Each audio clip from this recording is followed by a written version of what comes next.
Hello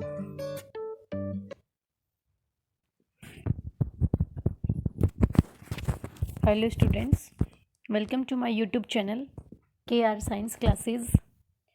देखिए, आपको background देख के पता लग रहा होगा कि मैं आज किसकी क्लास लेके आई हूँ। आज मैं आपके लिए जो आपका पेपर सेकंड है MSc प्रवेश वालों का, साइटोलॉजी जेनेटिक्स एंड साइटोजेनेटिक्स, उसके कुछ इंपॉर्टेंट क्वेश्चन लेके आई हूँ आपके लिए। तो देखिए, अपन स्टार्ट करते हैं। हमारे जो इम्पोर्टेंट क्वेश्चन है वो पेपर सेकंड है साइटोलॉजी, उसके कुछ इंपॉर्टेंट क्वेश्चन है। देखिए, ये है आपका साइटोलॉजी वाला पेपर MSc प्रवेश के लिए। इसमें जो फर्स्ट क्वेश्चन है वो क्या है आपके लिए, what is restriction enzyme and its function. Next जो क्वेश्चन है वो है explain duplication and its effect. And जो थर्ड क्वेश्चन है वो क्या है, right about introns and its significance. यानी ये जो क्वेश्चन है ये मैं आपके लिए 10 क्वेश्चन ले आई हूँ। आपको इनका क्या देना है, आंसर देना है। एक्सप्लेन मैं आपको करूँगी अभी। तो देखिए, फर्स्ट हमारा जो क्वेश्चन है वो क्या है, what is restriction enzyme in its function. तो फर्स्ट क्वेश्चन आप देखिए, इसमें पूछ रहा है कि रेस्ट्रिक्शन जो एंजाइम है वो क्या होता है और इसके फंक्शन क्या है। तो देखिए, रेस्ट्रिक्शन एंजाइम आप सबको पता होगा कि रेस्ट्रिक्शन जो एंजाइम है ये क्या है, एक एंजाइम कॉम्प्लेक्स है। या अब बात करें अपन रेस्ट्रिक्शन एंजाइम ए की, तो ये क्या है, एक टाइप का जो एंजाइम कॉम्प्लेक्स है। ठीक है, क्या है ये, एंजाइम कॉम्प्लेक्स। अब ये जो रेस्ट्रिक्शन एंजाइम है इसमें क्या लगे हुए होते हैं, हेलिक्स और न्यूक्लियस।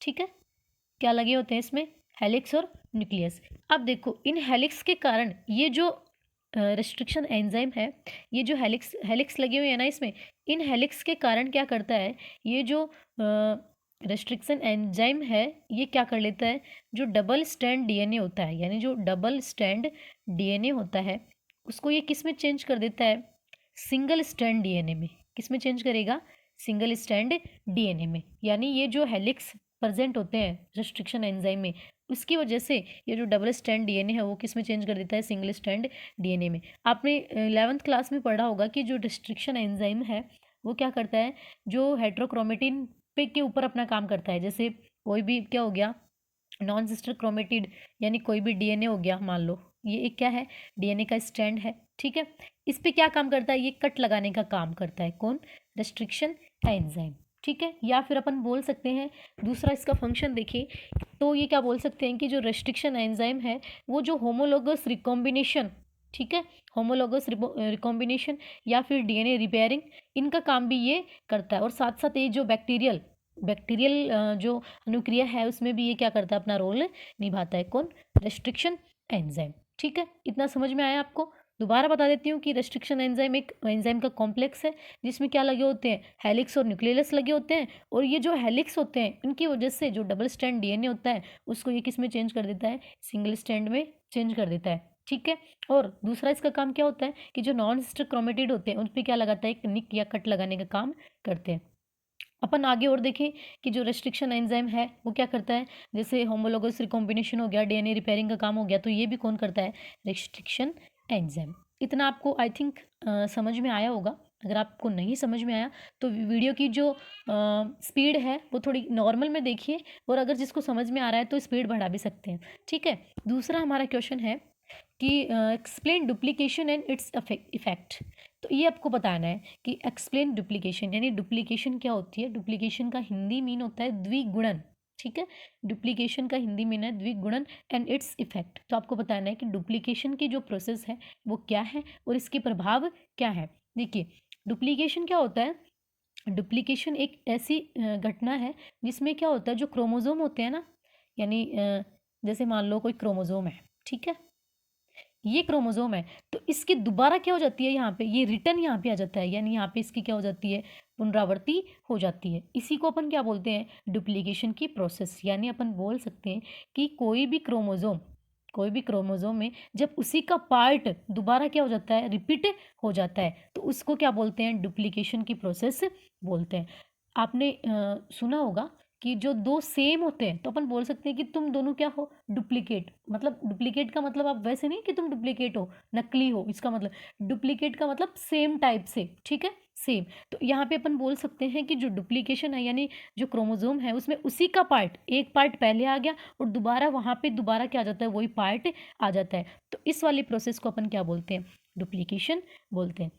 इससे इफेक्ट क्या होता है, इसका प्रभाव क्या होता है कि जो फिनोटाइप है, ठीक है, वो अलग अलग क्या होते हैं इसमें प्राप्त होते हैं, फिनोटाइप अलग अलग होते हैं। जैसे कि मैं आपको एग्जांपल बताऊं कि जो ड्रोसोफिला है, ठीक है, ड्रोसोफिला, उसमें जो ड्रोसोफिला है उसमें क्या होता है कि जो आइलेस, मतलब एक इफेक्ट अपन बात करें तो जो ड्रोसोफिला है वो आइलेस होती है। इसमें ये जो आइलेस वाला जो इसका कैरेक्टर है ये क्या होता है, प्रभावी होता है। दूसरा अपन देखें कि इसमें जो हैरी विंग्स हैं उनका जो कैरेक्टर है वो भी क्या होता है इसमें प्रेजेंट होता है। तो ये किसका मतलब हो गया, डुप्लीकेशन का मतलब हो गया। आई समझ में बात, इसकी फैक्ट समझ में आई। थर्ड हमारा क्वेश्चन है right about introns and its significance. तो आपको क्या लिखना है कि जो इंट्रॉन्स हैं, इंट्रॉन्स के बारे में आपको लिखना है।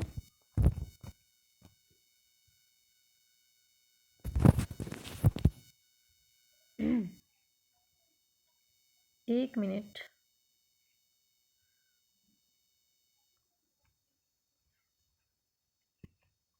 हाँ देखिए वो थोड़ा सा वो हो गया था मिस्टेक बीच में।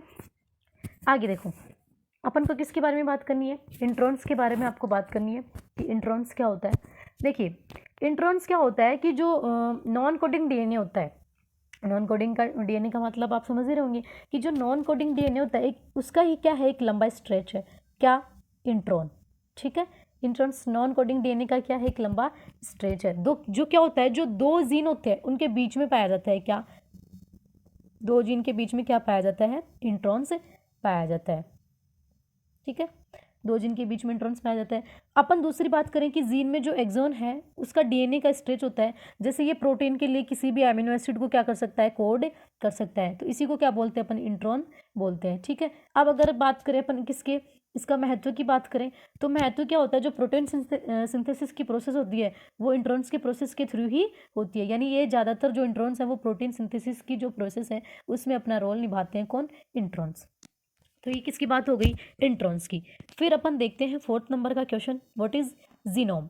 इसके बारे में आपको सबको पता ही होगा कि जीनोम क्या होते हैं। जीनोम होते हैं कि जो हैप्लॉइड सेल हो गई, मान लो, अरे यार ये क्या हो रहा है, देखो ये क्या है, ये हैप्लॉइड सेल है, ठीक है। इसमें क्या होता है कि जो हैप्लॉइड सेल है उसमें जितना भी डीएनए होता है, ठीक है, जितना भी डीएनए यानी इसका टोटल अमाउंट अपन बात करें तो इसी को अपन क्या बोल सकते हैं, जीनोम बोल सकते हैं। जैसे अपन बात करते हैं किसकी, ह्यूमन की, ठीक है, ह्यूमन की बात करते हैं तो ह्यूमन की सेल है, तो ह्यूमन की सेल में जितना डीएनए पाया जाता है, या डीएनए क्या बोले, डीएनए में अब क्या होता है, हमारे कितने क्रोमोसोम है, 23 क्रोमोसोम है। तो ये 23 जो क्रोमोसोम है इसको ही अपन क्या बोलेंगे, जीनोम बोलेंगे, ठीक। आगे देखो, डिफाइंड लिंकेज ग्रुप, आपको बताना है कि जो लिंकेज ग्रुप हैं वो क्या होते हैं। तो देखिए लिंकेज ग्रुप क्या होते हैं, मैं भी आपको बताती हूँ। देखिए लिंकेज ग्रुप क्या होते हैं, जो लिंकेज रूल है उसके अंतर्गत जो रूल नहीं प्रकट करते हैं, यानी जो वे जीन जो लिंकेज का रूल प्रकट नहीं करते हैं या श्योर नहीं करते हैं, उन्हीं को क्या, वो किस में आते हैं, लिंकेज ग्रुप, लिंकेज के ग्रुप में आते हैं। जैसे कि जो ह्यूमन है, ठीक है, ह्यूमन में जो अपन बात करें कि जो लिंकेज ग्रुप है उनका नंबर अलग होता है। फिर अपन दूसरी बात करें जो ड्रोसोफिला है, ठीक है, इनकी जितने भी हैं इनमें लिंकेज ग्रुप का जो नंबर है वो अलग अलग होता है। ये 5 नंबर का क्वेश्चन हो गया। फिर अपन बात करते हैं किसकी, जेनेटिक मार्कर की। व्हाट इज़ जेनेटिक मार्कर, ये मैंने कल की क्लास में भी बताया था कि जेनेटिक मार्कर क्या होते हैं, यानी डीएनए के ऐसे खंड होते हैं जिनको क्रोमोसोम, मतलब क्रोमोसोम उनकी क्या नहीं करते, मैपिंग नहीं करते हैं, उन्हीं को क्या बोला जाता है, जेनेटिक मार्कर कहा जाता है। जैसे रेयर केस में किसी की अपन को जांच करनी हो, जिसमें अपन कल अपन ने पढ़ा था कि जो RELP है इसकी फुल फॉर्म मैंने बताई थी आपको, तो ये आपको जेनेटिक मार्कर में देखना है। फिर है जीरोडर्मा पिगमेंटेशन। ये क्या होता है, जीरोडर्मा क्या होता है, देखिए एक प्रकार की जीरोडर्मा क्या है, एक डिजीज़ है, क्या है, एक डिजीज़ है या एक फिर डिसऑर्डर है, जिसमें क्या होता है, ये रेयर चांस में मिलता है, वैसे ज़्यादा नहीं मिलता, लेकिन ये क्या होता है, एक स्किन डिसऑर्डर है, क्या है, स्किन डिसऑर्डर। इसमें क्या होता है कि जो व्यक्ति इस डिसऑर्डर से ग्रसित है उसके जो स्किन है वो सन रेज से क्या हो जाती है, ज़्यादातर क्या होती है, सेंसिटिव हो जाती है, ठीक है। यानी उसकी जो स्किन है उसके ऊपर सन रेज की वजह से क्या हो जाता है, क्या हो जाता है, इन्फेक्शन हो जाता है, इसी को क्या बोला जाता है, ज़ीरोडर्मा। और इसके अपन कारण देखें तो ये जो डीएनए रिपेयरिंग सिस्टम है, इसके कारण ही इसका मतलब ये डिसऑर्डर होता है। ठीक है, नेक्स्ट अपन बात करें किसकी, प्रोटोऑन्कोजिन्स की। तो प्रोटोऑन्कोजिन्स आपको पता ही होगा कि प्रोटोऑन्कोजिन्स जीन्स कैसे ग्रुप होते हैं जो सामान्य कोशिका को, यानी जो नॉर्मल सेल है उसको किस में चेंज कर देते हैं, कैंसर कोशिका में चेंज कर देते हैं। ठीक है, उसी को क्या बोला जाता है, प्रोटोऑन्कोजिन्स बोला जाता है। ठीक है, यानी जो प्रोटोजिन्स अपन बोल सकते हैं कि oncogenes is a group of normal cells which change into cancer cells, यानी अपन बोल सकते हैं कि ये एक ऐसा टाइप का ग्रुप है जो सामान्य सेल्स को किस में चेंज कर देता है, कैंसर सेल्स में चेंज कर देता है। तो इसी को क्या बोला जाता है, प्रोटोऑन्कोजीन्स। अब नेक्स्ट है पॉलीटीन क्रोमोसोम। ये आपने 11th क्लास में भी पढ़ा होगा कि जो पॉलीटीन क्रोमोसोम है वो क्या होते हैं। प्रोटीन क्रोमोसोम क्या होते हैं, देखिए बच्चों, ये जो लार्ज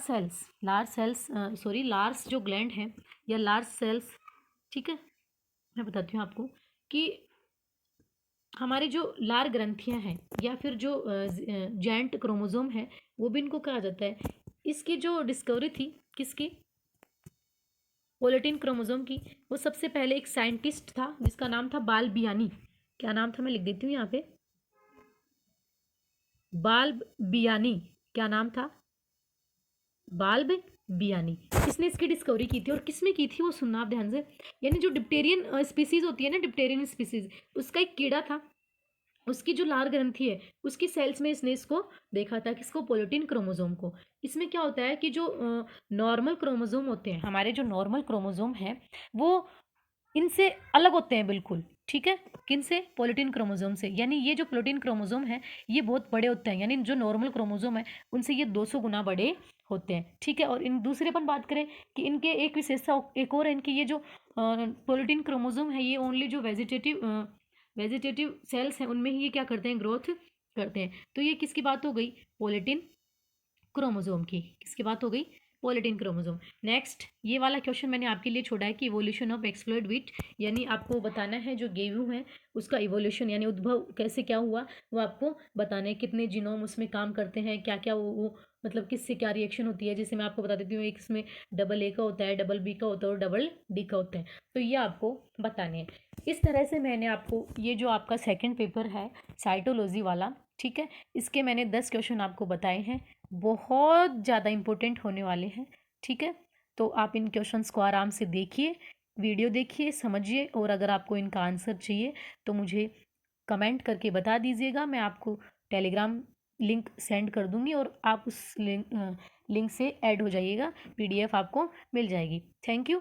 अगर आपको मेरा वीडियो ये पसंद आया तो जो भी स्टूडेंट्स एमएससी प्रवेश में हैं उनको ये जो वीडियो है वो सेंड कीजिए और लाइक शेयर सब्सक्राइब ज़रूर कीजिए।